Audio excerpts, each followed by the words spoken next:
With that, the team at Arthritis Consumer Experts, or ACE for short, welcomes everyone to a very special webinar titled The Papal Apology, Dr. Terri-Lyn Fox's Personal Reflection. My name is Ellen, and please allow me to serve as your moderator for today.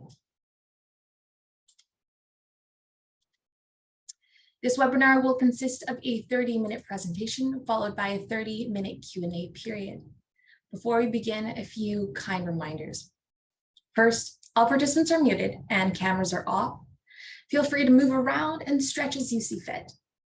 Secondly, we ask you to use the question box for questions, which will be answered after the presentation, and the chat box to post comments, post your land acknowledgement during the webinar. Next, the content in this session will include topics that some may find triggering. Please give yourself space to step away from your screen and reconnect when you're ready. And lastly, if you experience any technical issues, please use the link provided on screen.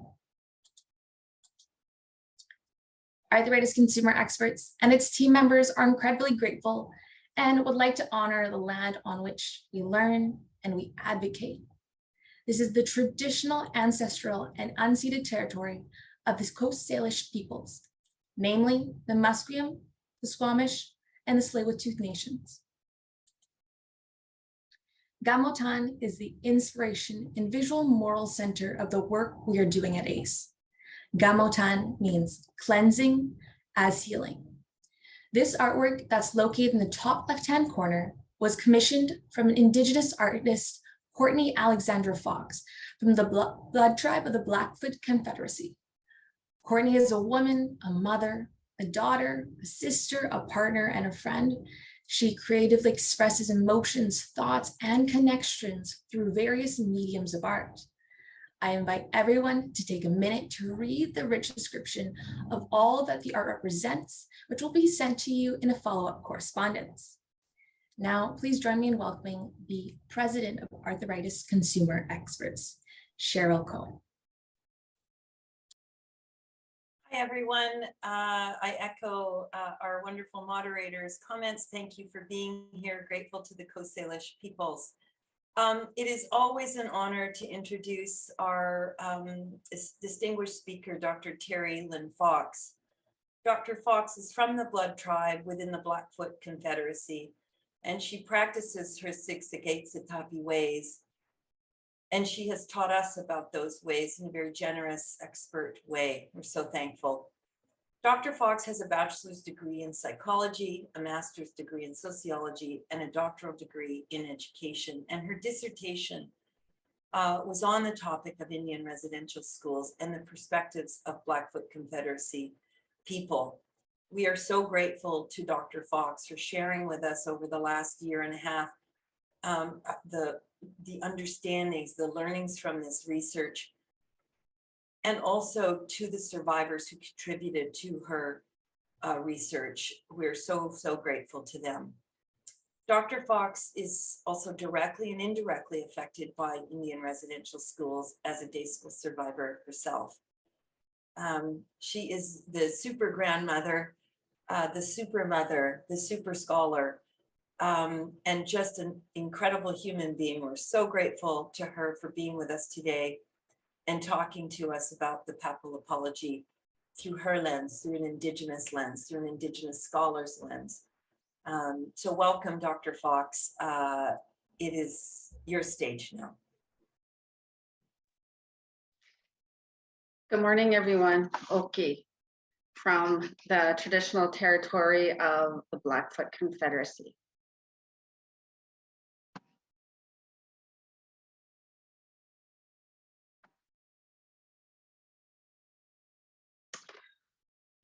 So what I present to you today is personal thoughts, reflections of the Papal Apology.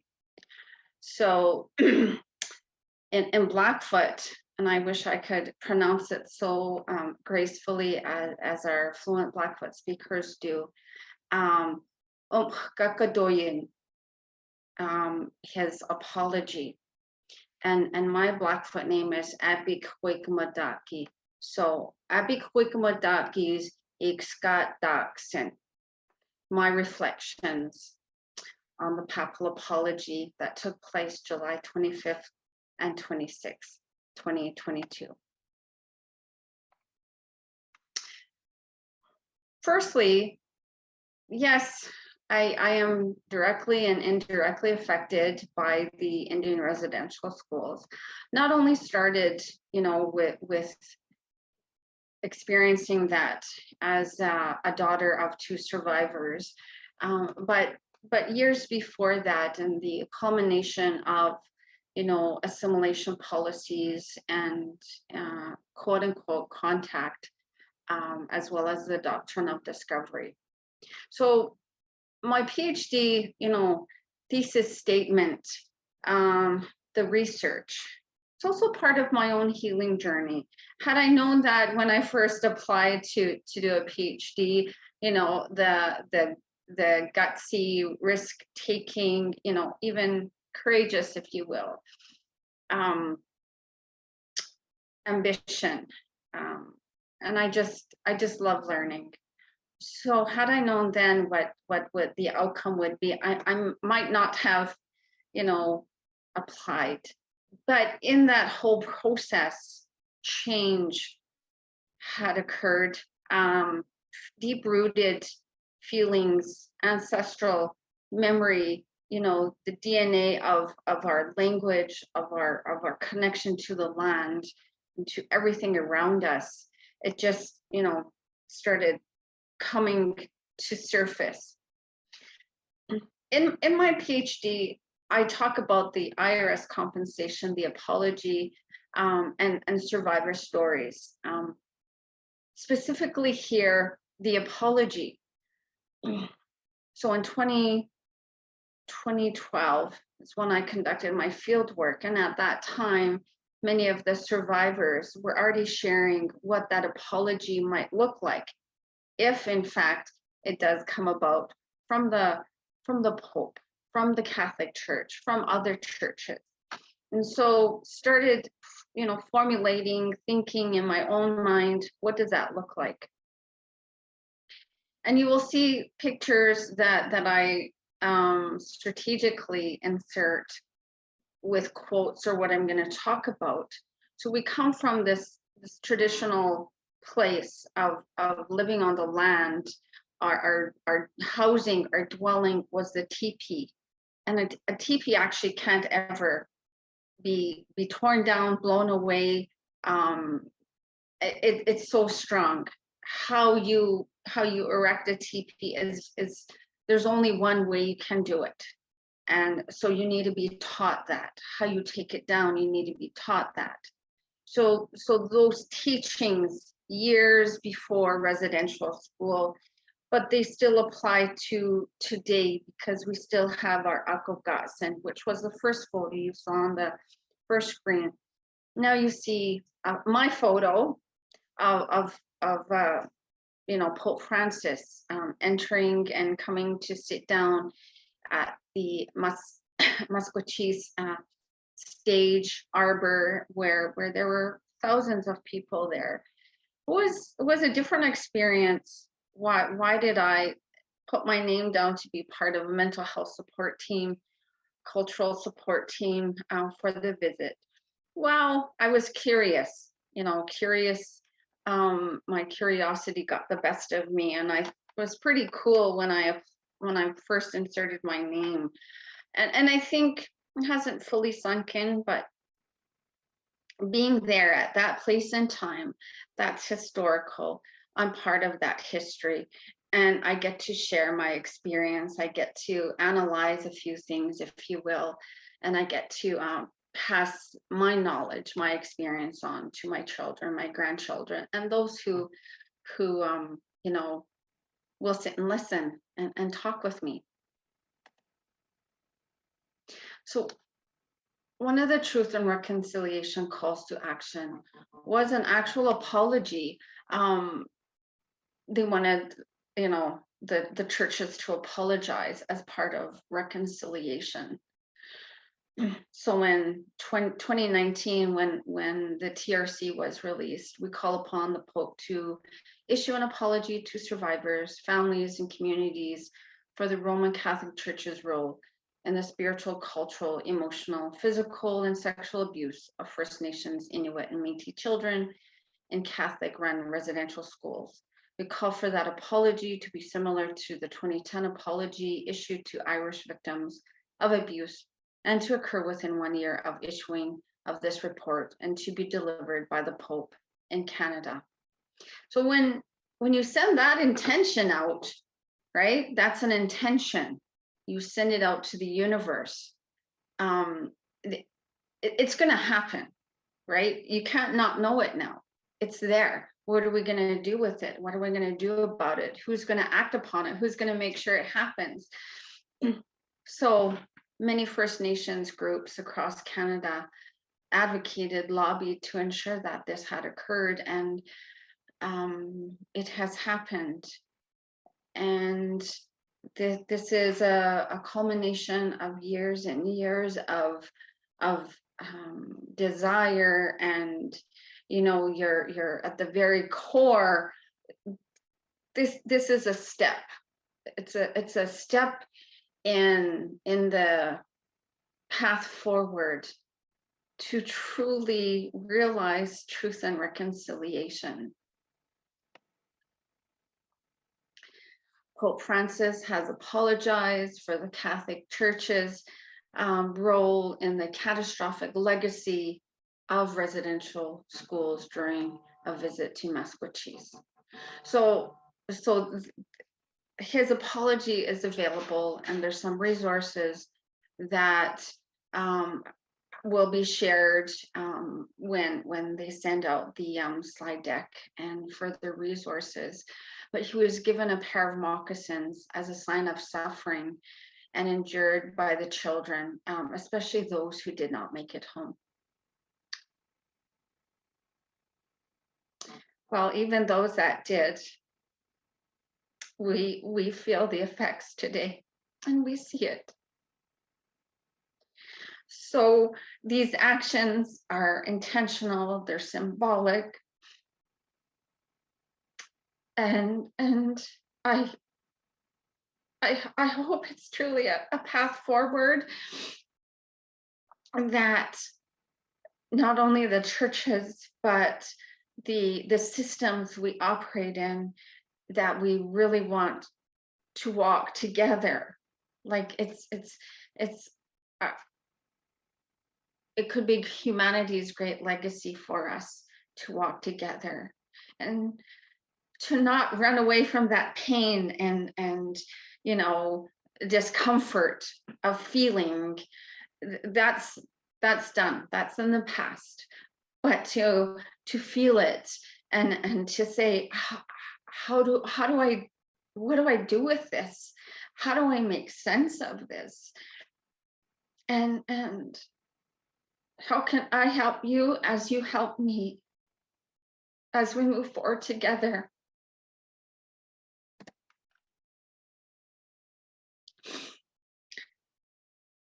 Leading up to the Papal visit, we had about a month to apply, and then every week there was updates, there was webinars of what to expect. The day before, July 25th, we had a full day of pre-debriefing and preparation for the Papal visit, and much of it was self-care, knowing your own mental health, emotional health, where to go for support, because of course, as mental health workers, cultural support workers, elders, we're going to be affected somehow, in different ways, and in different, the spectrum, the degree is going to be felt differently. We got up early, that Monday morning, and it was like 3 a.m. I had to get up. We had to be on the bus at 4 a.m. We were driving out to Maskwacis. So this is a photo of one of the ladies that that took care of me. She's non-Indigenous, but she was an amazing soul. And when we, introduced ourselves with our groups, I sat on the bus with her, and there were school buses. They weren't chartered big luxurious buses, they were school buses, kind of ironic, but it's amazing how souls, attract like souls. And so she was my support while I was there. And I think I was downplaying my intention of why I put my name down. But in reality, it was for my mom and dad. It was for my grandparents. It was for me and my children and my grandchildren. It was for me just to experience. And I let myself feel the pain and feel the anger of those who attended, and but to pray to my mom and my grandma, just be with me, so I don't totally lose it, and that I absorb what I can in a good way, and I don't walk away angry, but I want to be able to digest it in a good way. And all the chairs that were already set up, the stage, the big monitors, it was all prepared, and it was kind of this surreal feeling of really, this is really happening. It's not a movie, it's not scripted. This is in real time. This is raw, and I'm so humbled, I'm honored, and I'm so glad I chose to be a part of it. I really am.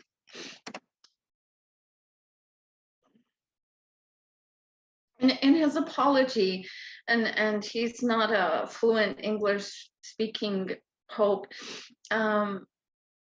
he said, "I thank you for making me appreciate this, for telling me about the heavy burdens that you still bear, for sharing with me these bitter memories. Today I am here in this land that, along with its ancient memories, preserves the scars of still open wounds. I'm here because the first step of his penitential pilgrimage among us is that of again asking forgiveness, of telling you once more that I am deeply sorry for the ways in which, regrettably, many Christians supported the colonizing mentality of the powers that oppressed the Indigenous peoples. I am sorry. I ask forgiveness." So while there are many that'll say, it doesn't matter, it's too late, I personally felt that. And if my mom was here,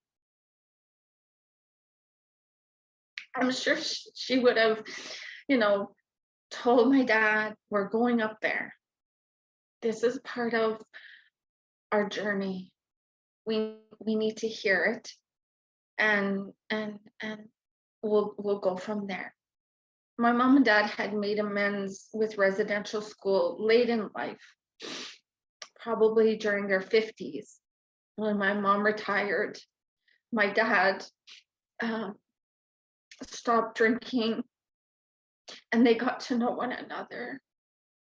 They got to experience each other for the next 25 years that they had together. And I think through that, they forgave themselves, they forgave each other, and they made peace. And although it was,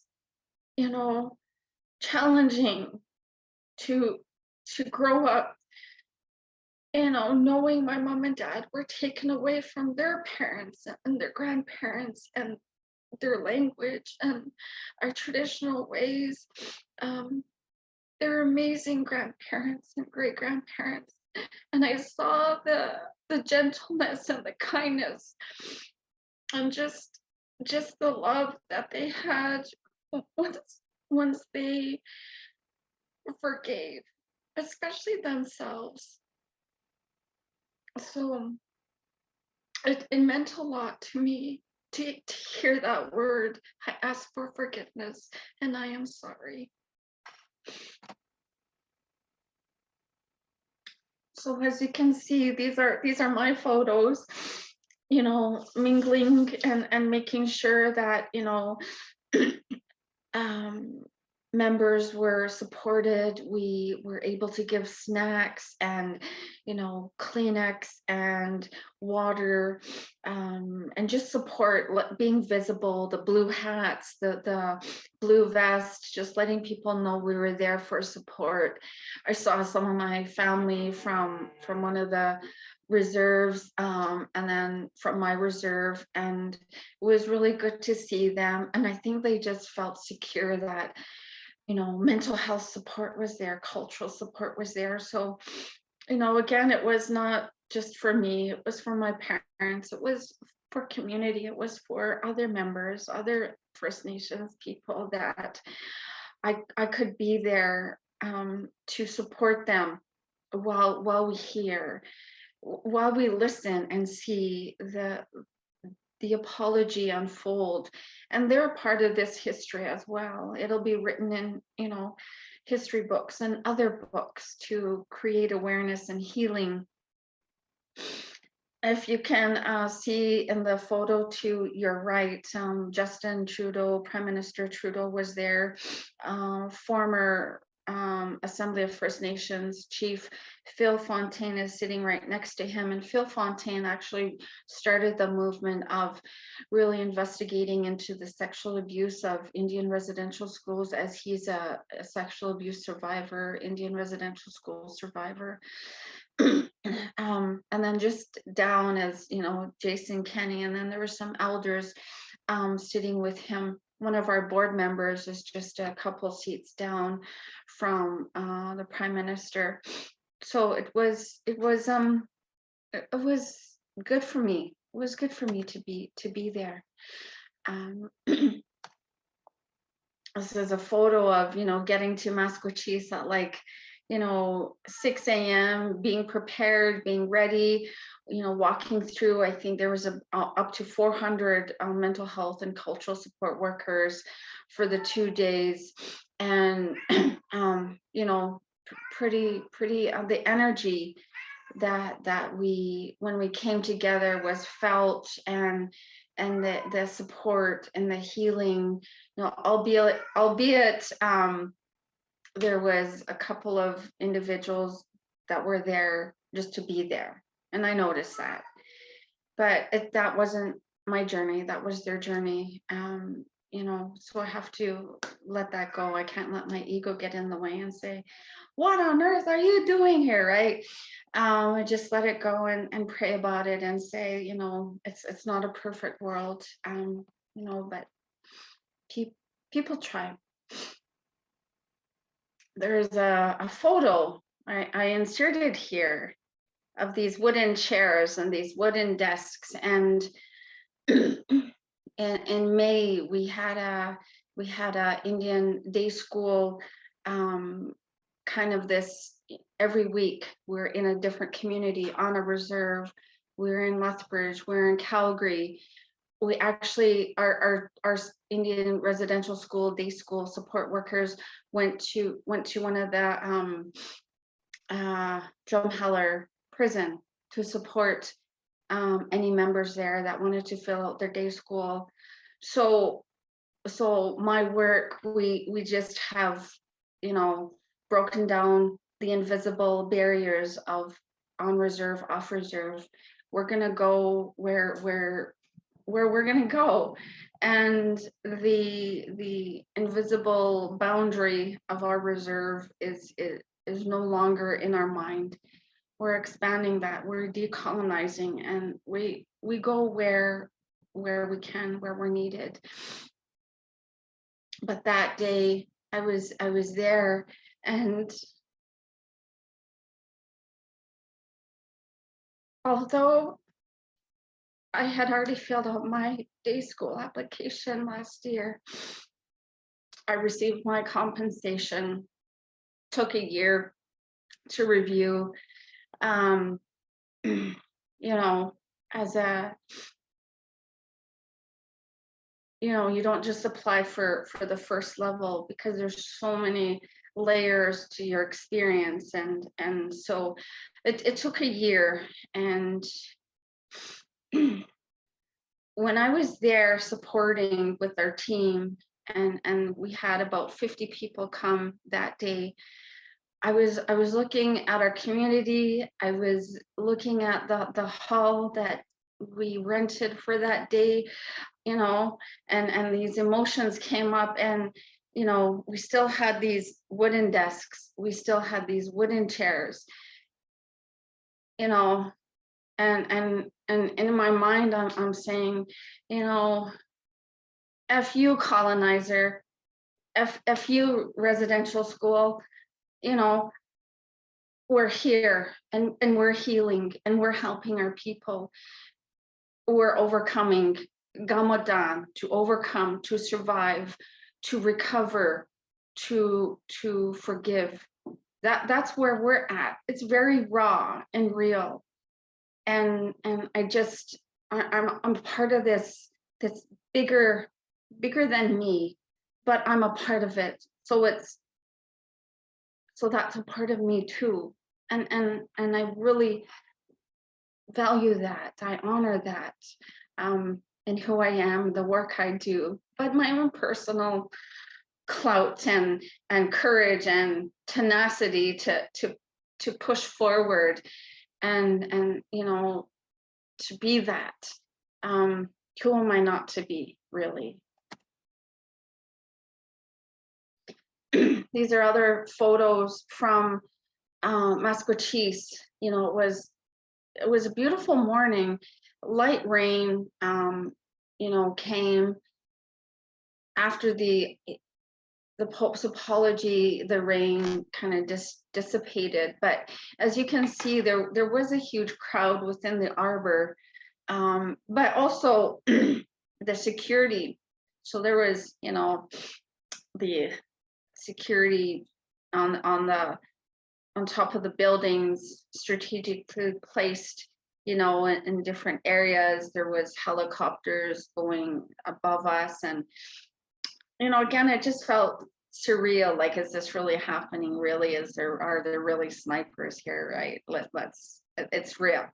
And kind of downplayed it at the time, and going through putting the presentation together, you know, I just had this feeling of, you know, the reality that I was there, that I was a part of that, and to pray about it, and to be thankful that I could experience, you know, something such as this.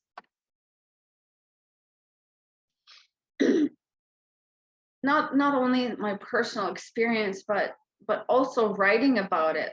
You know, how on earth did I write about Indian residential schools? How did I, you know, write and formulate and analyze what the survivors had shared, right? And I hope, you know, within what I did, and within who I am as a you know, 60 woman, you know, moving forward, it's about dismantling, it's about changing, it's about overcoming, and learning new ways, and blessing what we know as truth before all of the documents and the writings and the you know, disclosing of abuses, right? We do it for our children, right? We do it to honor our ancestors, I'm in the here and now. So what's my responsibility? Who am I accountable to? I'm accountable to all of those people because I know what I know. It's my responsibility to share what I know with all around me. And this is a photo of my daughter a couple of years ago at our Akogutsen, at our annual circle camp. She just got her face painted, and although we're not supposed to take photos, these are amazing photos. She wasn't in the inner circle, she was outside of the inner circle, and so many elders say that's okay. So I followed our protocol, and we still do what our ancestors did 1,000 years ago. And I'm so honored and proud that we believe in that, and we honor them.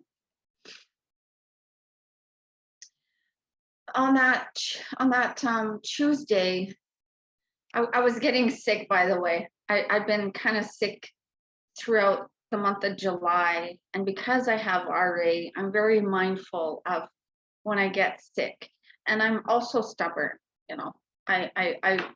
I love working. I work all the time. I love to, but I just get excited. What else can I do? But I got really sick that Tuesday when we were at Lake St. Anne. There was a lot of a different sage. There was freshly cut grass not from my territory, but from up north. So it was very different for me. So it just kind of triggered, allergies, my sinuses. I get really bad sinus infections, just, having RA, the meds I'm on, and I'm just vulnerable, susceptible. So I was in the mobile, emergency unit for most of that day. And spiritually, I was probably, I needed some time away. And mentally and emotionally, I was probably ready just to take a break, just to take a time out. They were amazing. They treated me so good. And actually, in fact, it was really good for me just to take a time out. It was an emotional morning, was emotional day prior. And the Pope had gone to actually, Lake St. Anne, right, to the lake, prayed, and then they had mass that day as well. So just a different feel, personal, what am I thinking? What am I feeling? Why is this happening? One of my mentors, who's he takes care of me spiritually and understanding, historical trauma and intergenerational trauma. He said, girl, you're tired. Your spirit was tired. You just had to have some time out. So don't feel bad. You didn't miss out on anything. But you recover, you take care, you take some time out for yourself. And actually, I was forced to. I was literally forced to. And I'm sharing this photo because you know what I've gained throughout my journey growing up, my parents and how they parented, and all I knew at the time when I started university was, this is my ticket out. I'm not living on social assistance. That's not enough. That's not good enough for me. I better put this brain to use and start this academic journey. And throughout all of that, I have 6 grandsons, and I bought them all Calgary Flames sweaters, and our little Christmas gatherings that we still practice and honor. We don't not cherish gatherings. Rather, we're decolonizing how we come together and why we come together on specific days in the regular calendar year. And we acknowledge that, you know, the word of Jesus, that's what I hold on to. And that's what I share with my children. The message of Jesus. Some are very powerful, and I reflect on that. I reflect on the elder teachings as well, and their words. So I want to maintain our ancient ways, our teachings, and I want to continue practicing our way of life. Siksigit Sitabi Gibat Dabit Sin, our way of life, for my children, for my grandsons, so that it's easier for them as they grow, and that my voice, my advocacy, my courage to do what I do, may make it a little easier for them as they grow and become members of society.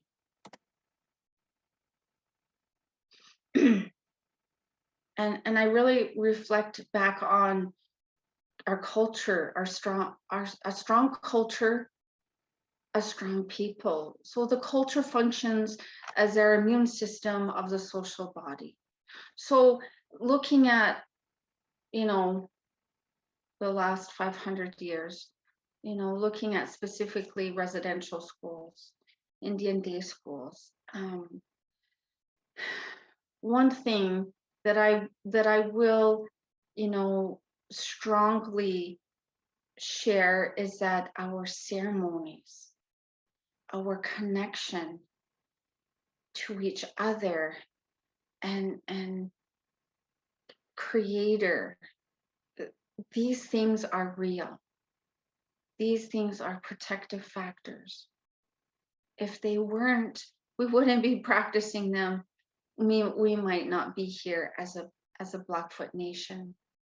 So I firmly believe, and elders will say, and all those who practice our culture and believe in it, we're going to be here for however long, you know, Mother Earth lets us be here.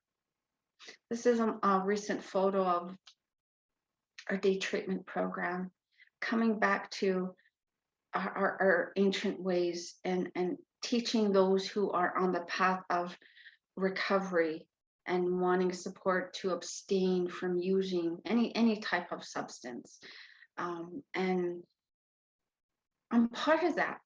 I get to be part of that in my work, you know, and so it's not just my personal life, it's coming back to our workplace and being part of immersing ourselves in our culture and our ancient teachings, that we become stronger, we become more aware, we become kinder, we become who we're meant to be. If you take off all the layers of the trauma, you know, we come to be who we're meant to be. This photo I took last week. You know, I have a new partner, and I get to see mornings on the reserve, and isn't this a beautiful photo of where this home is situated, and it is truly my hope still that with each new generation we teach using our Siksigit Sitabi methodology, our ancient ways, right? That we can be that, we can feel it, you know, we can know it, and to ensure that systemic reconciliation is occurring and in my lifetime and continuing on, so that, you know, we talk about fairness and a just society. Well, I want us to freely practice and live Siksigit Sitabi Gibat Dabit Sinno, our way of life. It's a photo of my mom and dad with me, of my dad me and my children and my grandchildren. So in my dissertation, and I often talk about it, last week when we had the National Truth and Reconciliation Day, we had Orange Shirt Day. It was, you know, we chose to have a week-long event, not just one day. We also had a MMIWG event last Saturday. So really busy with community and educating, creating awareness, you know, being visible, knowing that people have support. We support you. We support those who want to take charge of their healing journey, of what that looks like, where they're going, and knowing that they have support as they walk intently, patiently, courageously on their journey. So we're going to dance the dances, we're going to sing those songs, and we're going to pray those prayers, because we're here. If we haven't been killed off by now, nothing will do that. We've overcome, you know, the doctrine of discovery. We've overcome war. We've overcome disease. We've overcome residential schools and all the effects, and we're still here. And I think we'll become a stronger nation. We'll become a stronger nation than we have ever been before, because of the you know, Western tools, the contemporary tools that many of our people are learning and being so skilled at. So I'm really proud of that. I'm so honored to see it in my lifetime. We talk about ancestral strength and genetic, you know, memory, muscle memory of our ancient ways or our teachings. You know, what happens when the research become the researchers, right? And questions are asked differently, they're answered differently. You know, we share them on differently. We participate, you know, as equals, as nation to nation. You know, isn't that amazing? What happens is liberation, is reconciliation, is continued connection. This is a photo of my littlest grandson. He's 3 years old, and him and I just, oh, we just have this amazing relationship. I so love it. The photo of my grandmother, that I had an amazing relationship with, that's what has kept me, you know, going. Like that connection was so amazing, you know. And I'm just sharing a photo of me. I'm choosing to do anything, and I can overcome, and I can accomplish, and I can succeed. So the apology was part, it's like intertwined into my own healing journey, my personal you know, way moving forward. And I'm here to pass that baton onto those around me and with me. There's another photo from last summer, deep in COVID regulations still. You know, I handed in my dissertation, you know, that day I handed it in, it was like, you know, wow, what a relief. I couldn't even, you know, fathom what had occurred, but there was these elderly ladies that were at the Native graduation. You know, only 20 people were allowed, and I had this dress made for this specific occasion. You know, moccasins were made for that specific occasion, and I was blessed by 2 elderly women. I was the only PhD Native student graduating that year, so I was pretty honored, pretty proud. You know, kind of said, you know, again, you know, F you colonizers, you know, look at me, right? Look what I did.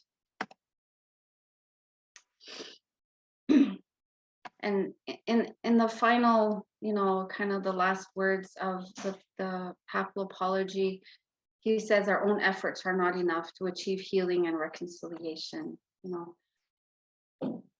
We're all part of it. We're all a part of it.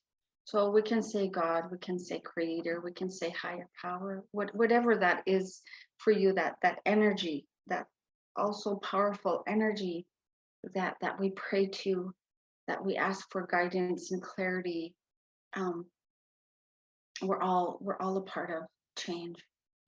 And this is an old photo, not an old photo, a photo from the 1800s when we still practice our akkogatsen. Very different feel than how it is today. Ceremonies are the same, songs are the same, prayers are the same, and we're still going to be practicing this for years to come.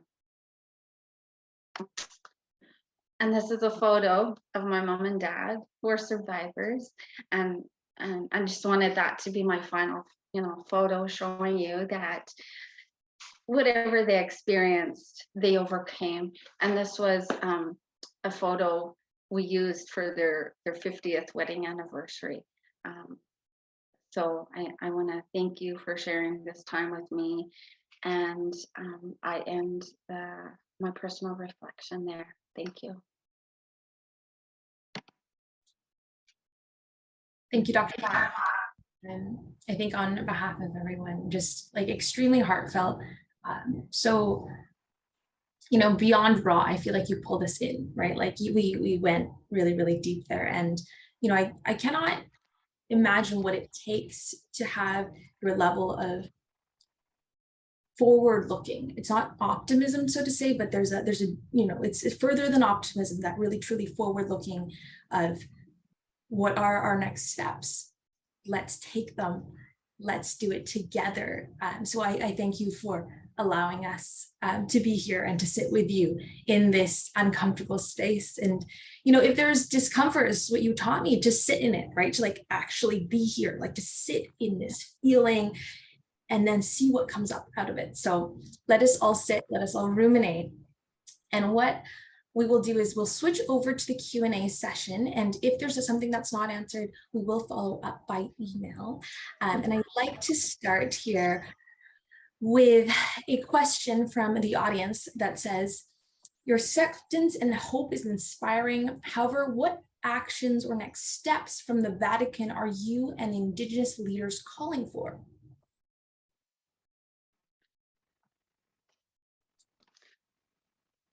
Well, I can't answer that for the leaders, but I will answer it personally and from my workplace. I continue to share what I know with my children,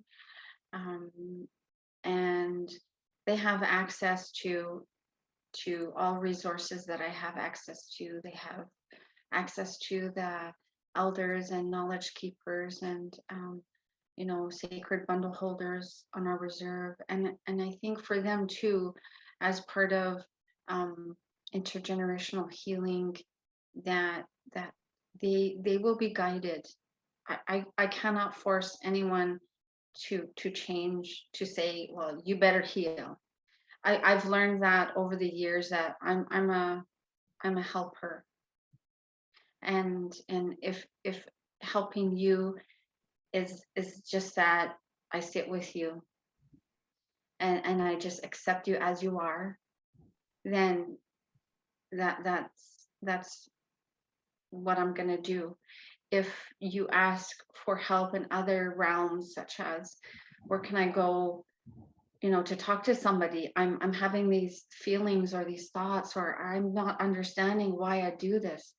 So I also can guide people and connect people, to elders and mental health addictions workers, and just sitting with them. Leadership wise, our chief and council doesn't always share their their goals until it's announced as a, communique to all members what they're doing. And in June of this year, they shared that they were in the process, a long process of putting together a team to then do the ground penetrating radar work. And I think I mentioned it in the webinar in July, but there wasn't just one site or two, there's actually 6. So it's a process. So I think we need to be grounded in ceremony. And if we're not, we are going to be angry people. We're going to be so raw and still see that pain and want to lash out. That if we're not grounded in ceremony to help us move in a good way, the energies outward, so the universe can do what it needs to do with it, so that we can be patient and kind and bless our past, bless who we are, accept who we are, but move forward differently, knowing what we know. That's just from where I'm at. I cannot speak for national or other organizations, but if you want to do the research, you can spend a long time on Google, and you will see academic scholarly articles, news articles. You go on the AFN website, the NAHO website, all these national Indigenous organizations. You go to each province, each academic institution, they have their own Indigenous First Nations documents, resources. So you can do that work. I'm not going to do it anymore. I did a PhD. If I do research, it's on my own now. It's for me. But people need to exert the energy so that they know. To take the time, feel it, read it, reread it if you don't understand it. Reach out to people, connect with ACE. ACE can connect with me, and we can do further, presentations, further working group sessions of what do I do? How do I make sense of it? Help me understand, and then we can move forward with that. But you got to do the work. Well said, Dr. Fox. I do agree. It is a collaborative effort more than, it coming from one single person. Absolutely. The next question, what do children think about the apology? And I'm going to assume children being younger generations. Well, I'll speak for my children, because for most of their life, they grew up off reserve. They grew up knowing mom was going to school. That's what they know, academic life. So they know what I know, but because they're young, eager minds. My kids are adults, by the way. The apology wasn't a big deal, because they had not grown up directly on reserve with the first, the survivors of residential school. And although I went to Indian day school, they had no idea. I had not shared anything. Why would I? I wasn't even ready at the time to acknowledge myself. The bullying, the lateral violence, the non-First Nations teachers could either really love you and value you, or they could be so mean and just discard you. Just living on reserve, it's so different than living off reserve. So they didn't experience that. They grew up in cities, and that was my intention.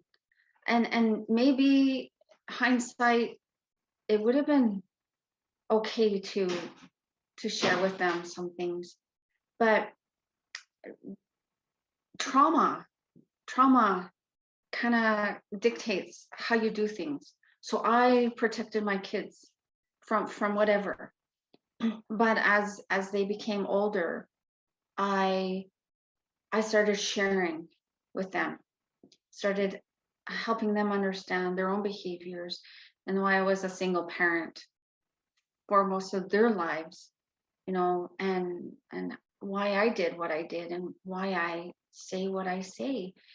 And, you know, I appreciate young minds. So it could probably be a spectrum. Some won't care.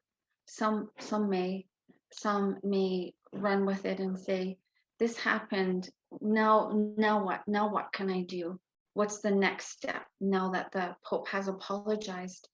We can't just check it off our list.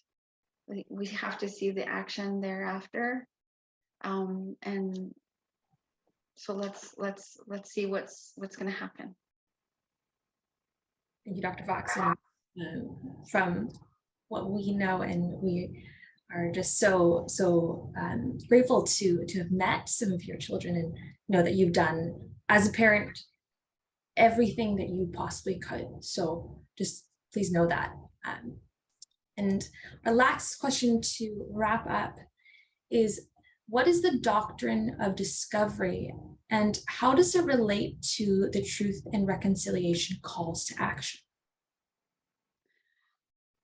Well, again, if you are a researcher, right, this is pretty academic, pretty, you know, go into law, you go into Indigenous, you know, policy, you know, you'll find it. And I actually took a couple of history courses while it was in my PhD program, and I wrote a lot on the doctrine of discovery. So what it is it's the Papal bull of the 1400s. So when the church, the Spanish people came this way, the church, they came this way. And the Papal bull, it has so many, you know, items to it. So if a land is unoccupied and they're not Christian, you know, humans per se, it's not developed, the Papal bull says we can claim it, right? And so it has so many things that have been entrenched in the legal system, in law, in Indian policy, Indian laws, especially, you know, on Turtle Island, North America, Canada, the US, that regular people, citizens that don't know this, that don't do the research, they're not exposed to this, why would they, right? Why would they? If in fact we relinquish the doctrine of discovery, Canada won't be Canada. It'll be something different, because it's going to change the way we use the land, who can use it. It's going to change the economy. It's going to change everyone's everyday reality. That would be amazing. So it is a very oppressive element and writing directly from the church. So some leaders, you might read in some articles, wanted the Pope to say that we relinquish, we take back the doctrine of discovery. That would be pretty awesome. So that's what it is. The TRC, how it relates to the TRC is we have so many documents that come out of, you know, investigations and research and writing, that how often are governments, you know, connected, and how often do they say, okay, we're going to do this and we're going to make it better for Indigenous people. We're going to do this. and we're going to make it better, and we're going to have that just society, that fair society, equitable society, that everyone flourishes from the land and all the resources, right? We're all treated equal. Maybe the Indian Act will be, you know, out the door, because I still fall under the Indian Act, right? That's why I had to go get an education. I, as a First Nations woman, couldn't own or be ownership of land. The Indian Act was so sexist, was racist. It controlled everything about who we are. So if all of these things were dismantled, it would be a different story. Let's go together then, Dr. Fox. Thank you for that. And I will have to wrap up now and truly thank everyone for their time. But the list of resources will be sent to you by email, a very extensive list of resources, whether you're looking for, you know, some resources for the Papal visit or calls to action, it will be there for you. And finally, your feedback will help us to improve future webinars on truth and reconciliation and our work on calls to action. We also encourage you to subscribe to our newsletter and follow ACE to be notified of future events. And finally, if you'd like to join us on the path, please email cohen@jointhealth.org. And with that, thank you to everyone. Thank you to Dr. Fox. And thank you to our audience for sitting with us in this space. Thank you, everyone. Have a great rest of your day.